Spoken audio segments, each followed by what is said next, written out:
when the century turned, when the millennium turned, no great surprise, I suppose, I was frequently asked, will you lecture us on 21st century leadership? Implicit was the virtual organization, the internet, and so on. You know, I need the money. I said, sure.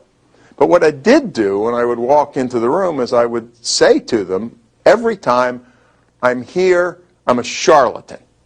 Because the reality is, leadership in the 21st century AD is exactly what it was in the 21st century BC.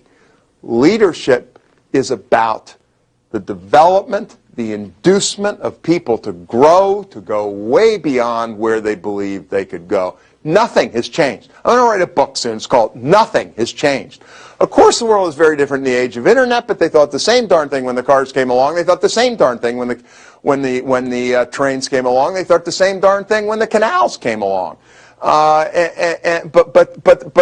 the leadership thing, it's Robert Greenleaf 25 years ago wrote a magnificent book 30 years ago called Servant Leadership.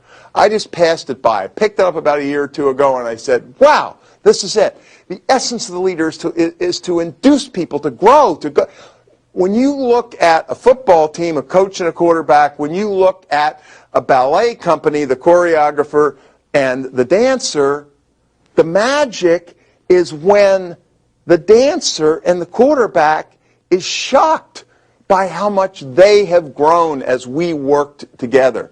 And I, the leader, am shocked at how much they have grown. Robert Altman won the Lifetime Achievement Oscar about 3 or 4 years ago, died immediately thereafter, alas. But Mr.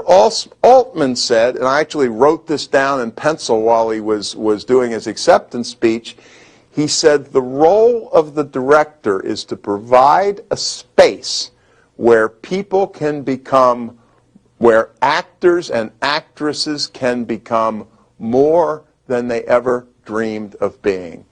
Now you say Hollywood, I say everybody.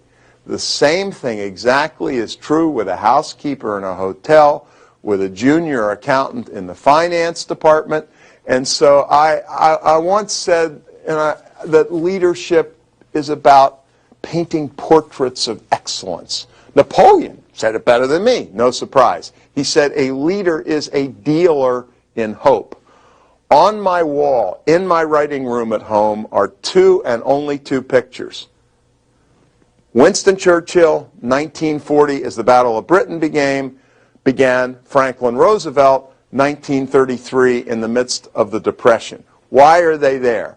Roosevelt was a lousy economist, as have been almost all of our presidents. Churchill was no great military strategist, most would agree. But what did they do?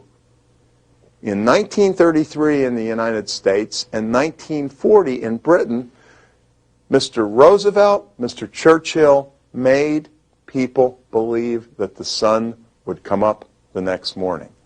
It's what Rudy Giuliani did for 18 hours on 9/11 and changed the perception of millions of people and the perception of him. That's what it is all about.